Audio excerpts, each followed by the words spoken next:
안녕하세요. 제이정입니다. 1월 22일 시험에 대해서 얘기해 볼게요. Part 1. 첫 번째 지문은 어려운 단어들이 거의 안 보였어요. 저한테만 안 보였다는 게 아니고 학생들이 주로 발음하기 어려워하시는 그런 단어들이 있잖아요. 아니면 많은 사람들이 일괄적으로 실수하는 단어, 이런 단어들이 가끔 나올 때가 있거든요. 일괄적이라는 것은 100%는 아니겠지만 그래도 대부분의 사람들이 잘못 읽는다거나. Part 1 첫 번째 지문에는 그럴 만한 단어들이 안 나왔다고 말씀드릴 수 있겠습니다.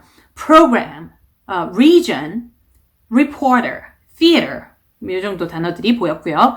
두 번째 지문은 하이킹 투어를 하기 전에 인사말, 안내말 이런 내용이었는데 하이킹 투어가 나왔습니다. 그리고 magnificent, magnificent 동물 이름들이 몇 개가 나왔는데요. Deer, foxes, goats 이런 애들이 보였고요. spectacular, cliffs 이런 단어들이 눈에 띄네요. Part 2 사진 묘사의 첫 번째 사진은 카페테리아로 보이는 장소였는데 몇몇 사람들이 있었습니다. 이제 우리가 제일 많이 준비를 하고 많이 연습해 가야 되는 것이 사람이 하는 행동을 묘사할 수 있는 이런 표현들이잖아요. 오늘도 그런 거 몇 개 챙겨보도록 할게요. 어떤 사람은 그의 가방에서 무언가를 꺼내려고 하고 있었습니다. 이럴 때에는 getting something out of his bag, getting something out of his bag 하실 수 있고 꺼내려고 노력하고 있는 거니까 trying to 동사 원형을 써서 trying to get something out of his bag 이렇게 표현을 하셔도 되고요. 또 한 명은 테이블에 앉아서 폰을 보고 있었어요. 그러니까 sitting at a table and looking at his phone. 여자가 나왔으면 her phone 하시면 되고 오늘은 남자였으니까 looking at his phone 이라고 하시면 되겠습니다. 두 명의 사람은 대화를 하고 있었고 또 누구는 그냥 지나가고 있었어요. 대화를 하고 있다. 시험에 너무 많이 나오잖아요. having a conversation. 그냥 지나가고 있다. passing by 혹은 just passing by 이런 표현을 써주시면 되겠습니다. 자, 다음 사진. 이 사진이 좀 묘사하기가 까다로웠다라고 생각하시는 분들이 많을 수 있어요. 그 이유는 악기, 연주하는 악기 있잖아요. 악기가 여러 가지가 나왔는데 이 악기의 이름을 모른다든지 이 악기의 이름은 아는데 이거를 문장으로 어떻게 만들어야 되는지 이게 헷갈린다든지 그럴 수 있는 부분인데 우선 밖에서 찍은 사진이었습니다. 밖에서 3명의 남자가 이런저런 악기들을 연주하고 있는 사진이었어요. 3명의 남자가 나왔기 때문에 사진의 어디에 있는 남자는 무엇을 하고 있고 사진의 이쪽에 있는 남자는 무엇, 사진의 이쪽에 있는 남자는 무엇 이런 식으로 사진 속 위치를 잘 명시해 주는 게 중요한 부분이었습니다. 중간에 있는 남자는 이라고 말할 때는 the man in the middle of the picture 오른쪽에 있는 남자는 the man in the right of the picture 하면 되는데 of the picture, 어디 of the picture 하고 picture라는 단어가 자꾸만 반복이 되면 유창성이 좀 떨어지게 들릴 수 있기 때문에 한번 the man in the middle of the picture라는 단어를 사용하셨으면 그 다음 남자 묘사할 때는 the man in the right of the scene 이런 식으로 picture라는 단어를 scene으로만 바꿔줘도 유창성이 더 좋게 들려요. 그래서 동일한 단어를 계속 반복하는 거 이런 거는 좀 피해 주시는 게 좋겠습니다. 왼쪽에 있는 남자는 묘사할 때는 the man in the left of the picture도 아까 썼고 scene도 아까 썼으니까 이럴 경우에는 the man in the left 요 정도까지만 the man in the left 하고 of the picture 부분을 생략하는 거죠. the man in the left is 뭐 하고 있어? 이런 식으로 하실 수 있겠고요. 우선 이 사람들이 다 하고 있는 건 playing 이라는 동사를 사용하셔야 돼요. playing 무슨 악기? playing 무슨 악기인데 이 악기의 이름을 말씀을 드리자면 하나는 기타, 하나는 첼로였고 그 다음에 또 하나는 trumpet이었거든요. 그 악기 앞에는 the를 그냥 무조건 넣어준다라고 생각을 하시면 돼요. 왜냐하면 playing a guitar 이렇게 어를 넣어줬을 때에는 뭔가 특정한 하나의 기타를 치고 있다 이런 느낌이 있기 때문에 문장 자체가 어색하게 들릴 수 있어요. 그래서 그냥 악기 앞에는 the를 넣는다라고 생각하시면 되겠습니다.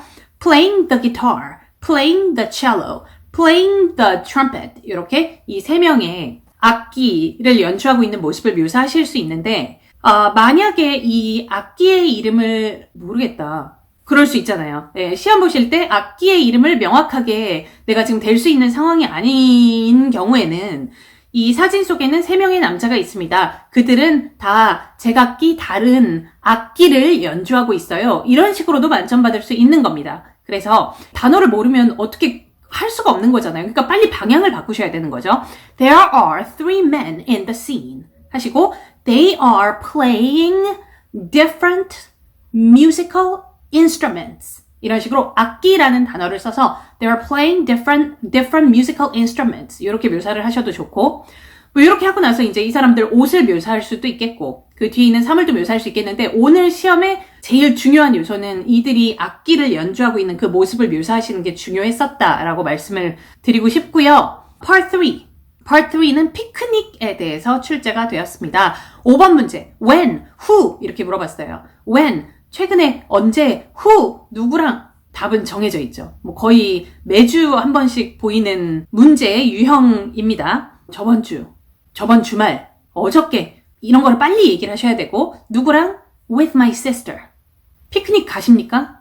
그러니까 파트 3은요. 내가 진짜 경험해본 거에 대해서 얘기를 하는 것보다 뭔가 공식을 정해놓고 답변을 하는 게 훨씬 더 완성된 답변이 나올 수 있는 확률이 높아져요. 네, 그렇기 때문에 when 하면 last week, when 하면 yesterday, when 하면 last weekend 이런 식으로 빨리 뭐 거의 기계처럼 who 하면 with my mom, with my sister, with my best friend 기계처럼 이렇게 답변할 준비가 되어 있어야 돼요. 6번 문제는 1년 중에 피크닉을 가기에 가장 좋은 타임을 물어보았습니다. 이 질문 자체를 좀 헷갈려 하실 수 있는데요. time이라는 단어가 나왔어요. best time. 그럼 이거를 시간이라고 잘못 해석할 수가 있습니다. 1년 중에 피크닉 가기에 가장 좋은 시간이라고 해석을 하면 질문 자체가 이상하죠. 2시. 1년 중에 5시. 이런 표현은 없잖아요. 그죠? 그래서 여기에서 나온 time이라는 단어는 시기를 물어보는 질문이에요. 그래서 달, 뭐 August, July 이런 달을 얘기하셔도 되고 아니면 season, spring, fall, summer 이런 시즌을 얘기를 하셔도 좋은 답변이 되겠습니다. 만약에 spring이나 fall 괜찮은 것 같아요. 그죠? 봄이나 가을 그런 답변도 좋을 것 같습니다. spring or fall 이렇게 답변을 하셔도 좋고 spring and fall 해서 spring하고 fall이라고 답변을 하셔도 좋을 것 같아요. 이유를 물어봤거든요. why까지 들어가 있었습니다. 왜? 그러면 spring하고 fall이 왜 좋은지 이유를 하나 간단하게 얘기해 주셔야 되는데 it's not too hot, it's not too cold. 그쵸? 너무 덥지도 않고 너무 춥지도 않고 이거 좋은 이유이죠. 마지막 문제, Part 3의 마지막 문제입니다. 피크닉을 갈 때 음식 준비를 직접 하는 거. 내가 직접 음식 준비를 하는 거에 장점을 물어보았어요. 조금 더 상세하게는 식료품 가게에서 사는 거에 비해서 이거를 구매하는 거에 비교했을 때 내가 직접 준비하는 거의 장점. 요리를 직접 하는 거의 장점은 뭐 여러 개가 있겠죠. 재료를 내가 더 확실히 컨트롤 할 수 있는 거. 이걸 문장으로 만들자면 You have more control. more는 빠져도 되겠습니다. 의미가 좀 달라지죠. 더 많은 control 할 것인지 아니면 그냥 control 할 것인지 You have more control over 무엇 하면 무엇에 더 많은 control을 가지고 있다라는 의미이죠. You have more control over the ingredients. 재료에 있어서 더 많은 control을 가질 수 있다. You can have 라고 하셔도 되고 you have 라고 하셔도 되고 주어는 you로 안 하셔도 돼요. I로 하셔도 되고 people 이라고 하셔도 되고 we 하셔도 됩니다. 또 하나는 이런 문장 쓰시면 좋을 것 같아요. A is cheaper than B. A가 B보다 더 싸다. A is cheaper than B. A하고 B는요. 시험 문제에 나와 있어요. 아까 말씀드렸죠? 직접 준비하는 것, 식료품 가게에서 구매하는 것 이렇게 나와 있기 때문에 직접 준비하는 것 is cheaper than 식료품 가게에서 사는 것 이렇게 문장을 만들어 주실 수 있겠고 이 문장을 할 때 꽤 많은 분들이 실수하시는 문법적인 요소가 뭐냐면 more cheaper 이거 안 됩니다. cheaper 뒤에 벌써 er 들어갔죠. 비교급이 들어갔다는 거예요. 그러니까 more를 또 쓰면 안 되는 거죠. 네, 이거는 more cheaper가 아니고 그냥 it is cheaper입니다.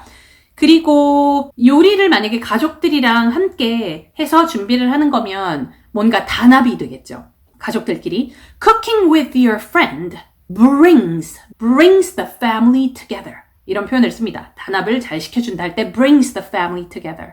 이거 이외에도 더 많은 장점들을 생각을 해보시고 30초 답변이기 때문에 이 세 문장을 다 쓰지도 아마 못하실 가능성이 높습니다. 서론하고 결론이 들어가죠. 직접 준비하는 것에는 여러 개의 장점이 있습니다. 이렇게 서론이 들어가고 마지막 문장으로 제가 방금 말씀드린 이런 애들이 직접 요리를 준비하는 것의 장점입니다. 라고 결론이 들어가기 때문에 중간에 한 2문장 정도 들어갈 시간이 되지 않을까 생각이 듭니다.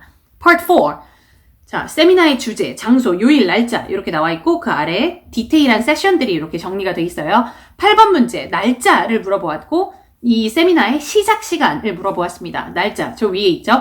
시간 1에서 시작 시간만 얘기해 주셔도 만점이 나올 수 있는 거죠. 그래서 날짜는 요 날짜고 시작 시간은 몇 시입니다.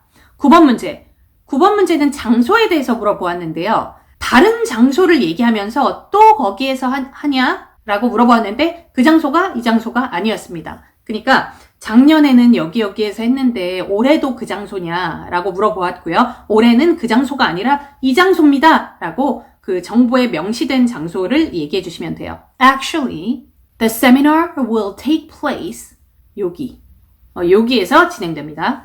10번 문제는 어떤 단어가 나왔고 그 겹치는 단어, 2번 나온 단어를 찾아주시면 됩니다. Session 4하고 Session 6에 그 단어가 들어있었고요. 그래서 그거 2줄 읽어주시면 되고 Part 4는 오늘 딱 어렵다라고 느껴지는 요소가 전혀 없었고요. Part 5, 직원, 회사의 직원이 가져야 할 더 중요한 스킬이 무엇이냐라고 물어보고 2개의 초이스를 주었어요. 하나는 협력, 또 하나는 유머. 둘 다 중요하죠. 질문에 social skill이라고 물어보았습니다. social skill. 그거는 거기에 대해서는 그렇게 고민을 안 하셔도 돼요. 왜냐면 업무를 이행하는 데 있어서 social skill이라는 것은 되게 중요한 업무 이행에 있어서 중요한 요소일 수 있기 때문에 우리가 평소 때 연습했었던 그 회사 관련 템플릿 표현들을 충분히 사용할 수 있는 그런 시험이었어요. 우선 제가 너무나 자주 말씀드렸던 Part 5의 회사, 능력, 실력 이런 관련 문제가 나오면 이 템플릿 쓰면 점수 잘 나옵니다. 여러 번 말씀드렸던 그거 영상으로 제가 만들었잖아요. 그거 꼭 보세요. 보셔야 됩니다. 보셔야 되는 템플릿 문장들이 들어있는데 오늘 시험 같은 경우는 그 협력할 수 있는 능력과 유머 이거 2개 중에는 협력할 수 있는 능력을 선택을 했을 때 협력할 수 있는 능력, 협동할 수 있는 능력이 뛰어난 사람은 좀 더 짧은 시간에 많은 업무들을 완수할 수 있다. 이런 문장들이 다 쓰일 수가 있거든요. 그래서 그거를 보면서 오늘 시험을 한번 이렇게 대보면서 연습을 해보시고요. 유머를 골랐을 경우에는 그 템플릿을 쓰는 것보다는 뭔가 직장 내 분위기라든지 아니면 다른 동료들과의 관계 이런 쪽으로 가시면 될 것 같아요. 그런 쪽으로 갈 때에도 우리가 평소 때 자주 쓰는 그런 표현들을 항상 활용을 하셔야 됩니다. A는 B에게 긍정적인 영향을 미친다. 유머 감각을 갖는 것은 다른 사람들과의 관계에 긍정적인 영향을 미친다. 유머 감각 갖는 것은 뭐랑 직결한다. 이런 표현들 있죠. 유머 감각이 있으면 그게 뭐랑 직결하죠? 직장 내 분위기, atmosphere 이런 거랑 직결하죠. 이런 문장을 충분히 여러분들이 잘 만들 수 있는 문장들이고요. 오늘 시험은요. 전체적으로 봤을 때 난이도 4로 가도록 하겠습니다. 오늘 시험에서 제일 중요하게 좀 다시 한번 잔소리 비슷하게 말씀드리고 싶은 부분은 Part 5에 우리가 꼭 외워가야 되는 그 문장들 있잖아요. 그 문장들 꼭 외워가시길 좀 제발 부탁드립니다. 여기까지 할게요. 바이바이.